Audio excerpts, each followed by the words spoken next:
बिस्मिल्लाहिर्रहमानिर्रहीम। अस्सलाम वालेकुम। आज जो कहानी मैं आपके लिए लाई हूँ हजरत अली के कदम मुबारक के बारे में बताएंगे और इसके अलावा भी बहुत कुछ। पैदल चलने वाले ज़ायरीन रास्ते में हजरत अली के पाए मुबारक, जिसे खासो आम ज़बान में मौला अली का कदम कहा जाता है, की ज़ियारत करते हैं। इसके मुतल्लिक़ एक वाक़या मशहूर है कि गोगल देव किसी मौलाई की लड़की को उठाकर ले आया था और इसे अपने बाग के करीब कैद कर रखा था। जब हजरत अली को मालूम हुआ तो आप खुद तशरीफ लाए और यहाँ आज आपका कदम गाह है। एक तीर फेंका जो सीधा देव के कांधे पर लगा और वो जख्मी हो गया और लड़की को आजाद कर दिया। सैयद इब्राहिम अली शाह बुखारी। हजरत अली के पाए मुबारक की ज़ियारत करने के बाद कुछ लोग हजरत सैयद इब्राहिम शाह बुखारी के मज़ार पर, जो एक ऊंची पहाड़ी की चोटी पर वाक़या है, सलामी के लिए पहाड़ पर चढ़ने लगते हैं। आपके मुतल्लिक़ कहा जाता है कि आप नूरानी सरकार के खिदमतगार थे। आपका तल्लुक सादत बुखारी से था। आपने बी बाबा के हुक्म से अपना आस्ताना इस जगह बनाया था। यहाँ आज आपका मज़ार शरीफ है। आपको नूरानी सरकार ने नवाजा था। आम आदमी अपना सफर हजरत शाह बिलावल के मज़ार के जानब जारी रखते हैं, तो यहाँ से 2 किलोमीटर के फासले पर वाक़या है। हजरत शाह बिलावल सरकार की खानका के अंदर अल्लाह की मखलूक का रात दिन नादा बंदा रहता है। कोई कुरान पाक की तिलावत कर रहा है, कोई यासीन शरीफ पढ़ रहा है, रोजे के झूले की जालियों पर सर रखे न्याज़ो अदब के साथ दुआएं मांग रहा है। आपके रोजे के पास बैठने से अकीदतमंदों को दिली सुकून मिलता है। आपकी खानका से बाहर कुछ बड़े बड़े पुराने दरख्त लगे हुए हैं या खूबसूरत मोर नजर आते हैं। कहते हैं कि जब लोग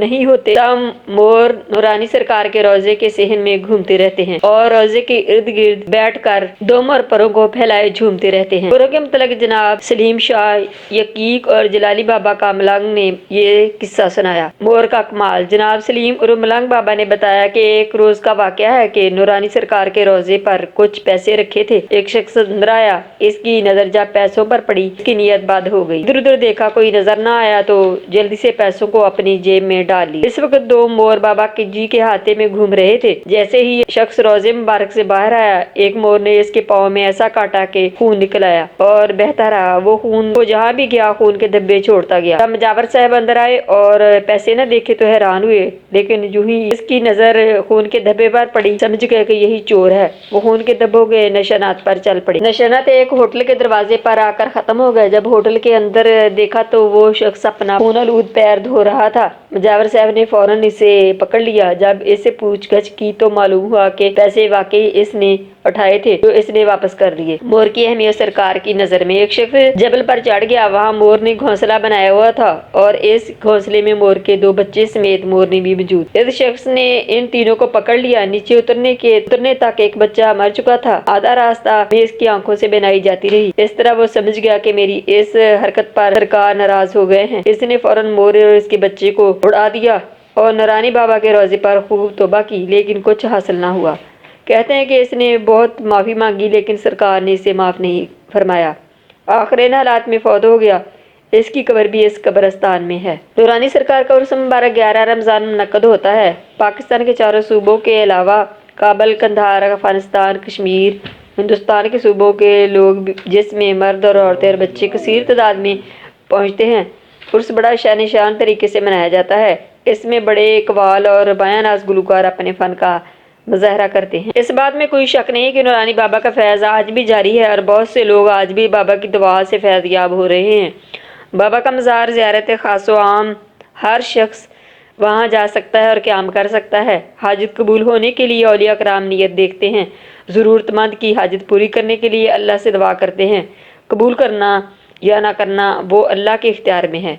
अगर कोई बंदा सच्ची नीयत और अकीदत से अपनी हाजत बयान करता है तो बाबा की दुआ से अल्लाह के फजल व करम से पूरी भी हो जाया करती है। बुजुर्गों के मज़ार पर इस तरह दुआ की जाए कि मेरे अल्लाह, मैं तेरे सच्चे वली या बंदे के मज़ार पर खड़ा हूँ, दुआ कर रहा हूँ। फिर कहो कि मेरे अल्लाह, आप इस वली के सदके में मेरी दुआ फरमाइए। इस तरह की दुआ गलत है। ऐ मेरे सच्चे वली अल्लाह, मैं तेरे दरबार में हाजिर हूँ, मुझे औलाद दे या पैसा दे या मेरी दिली हजात पूरी कर दे। ऐसी दुआ नहीं करनी चाहिए। एक सच्चा वाक़या है जो उन्हीं की ज़बानी सुनिए। किस्सा यह है कि जब मैं नूरानी बाबा के लिए घर से चला तो मेरी शरीक हयात ने मुझे एक पर्ची दी और कहा कि ये नूरानी बाबा के सराहने रख देना। मैंने ऐसा ही किया। जब रात को मैं सो गया तो ख्वाब में देखा कि एक साहब मेरे पास आए और कहते हैं, दरख्वास्त आपकी मिल गई है, लेकिन इस काम में देर है। मैंने पूछा क्यों? कहने लगे कि تمہارا وکیل نہیں۔ صبح اٹھ کر مسجد کے پیش امام سے پوچھا تو انہوں نے کہا کہ وکیل کا مطلب ہوتا ہے کہ پیر و مرشد۔ میرا مرشد تو شاہ عقیق بابا ہے، اور وہ میرے خیال میں اس لیے نہیں آئے کہ میں نے غلطی سے یہاں آنے کی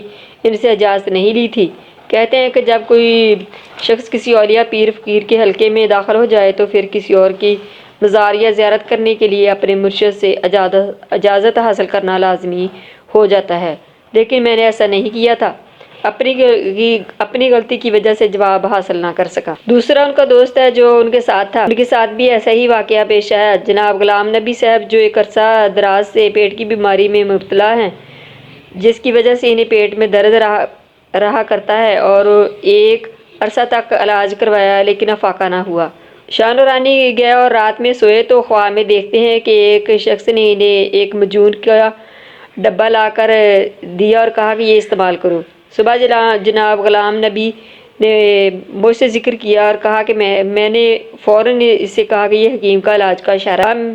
اب میں نے اس سے مشورہ دیا کہ وہ حکیم صاحب کا علاج کریں۔ دوسرے دن وہ کسی حکیم کے پاس گئے اور اس کا علاج شروع کر دیا۔ اب اسے بہت فائدہ ہے اور درد کی شکایت ختم ہو گئی۔ لاہوت کے لغوی معنی ہے وہ جگہ یہاں فنا اللہ والے لوگوں کا آستانہ ہو۔ اس سلسلہ میں ایک خاص و عام روایت ہے کہ یہاں بڑے بڑے اولیاء کرام اور انبیاء علیہ السلام آئے اور چلہ کشی بھی کی گئی ہے، اور جس جگہ انہوں نے چلہ کشی کی ان جگہوں کو انہی کے نام سے موسوم کیا گیا ہے، مثلاً شاہ بلاول نورانی کی چلہ گاہ، شہباز قلندر کی چلہ گاہ، بھٹائی کی چلہ گاہ، داتا گنج بخش کی چلہ گاہ اور خواجہ غریب نواز کی چلہ گاہ ہیں۔ زائرین شاہ بلاول نورانی سرکار کی زیارت کرنے کے بعد آخری منزل لاہوت کی ہوتی ہے۔ اس مقام کا یہاں کے لوگوں کے لیے اور زائرین کے دلوں میں بہت بڑا احترام اور جذبہ ہے، اس لیے کہ وہ سمجھتے ہیں کہ یہ وہی جگہ ہے یہاں حضرت علی، امام حسین اور امام حسن کی آرام گاہ ہیں۔ اگر زائرین نورانی سرکار کی زیارت کرنے کے بعد صبح سویرے ناشتہ پانی کھا پی کر لاہوت کے لیے روانہ ہو جاتے ہیں، جو اس جگہ سے تقریباً 5 کلومیٹر کے فاصلے پر چٹانوں کے درمیان واقع ہے۔ یہ راستہ بہت کٹھن اور دشوار گزار ہے اور یہ تمام راستہ پہاڑی ہے۔ ان راستوں میں بڑے اونچے پہاڑوں سے گزرنا پڑتا ہے، مثلاً چارپائی پہاڑ، کشتی پہاڑ، وال پہاڑ، لوٹا پہاڑ، ان کے علاوہ اور چھوٹے چھوٹے پہاڑوں سے گزرنا پڑتا ہے۔ میری ویڈیو اگر پسند آئے تو اسے لائک اور شیئر کریں، اور آئندہ ویڈیو دیکھنے کے لیے سبسکرائب ضرور کر دیا کریں۔ اللہ حافظ۔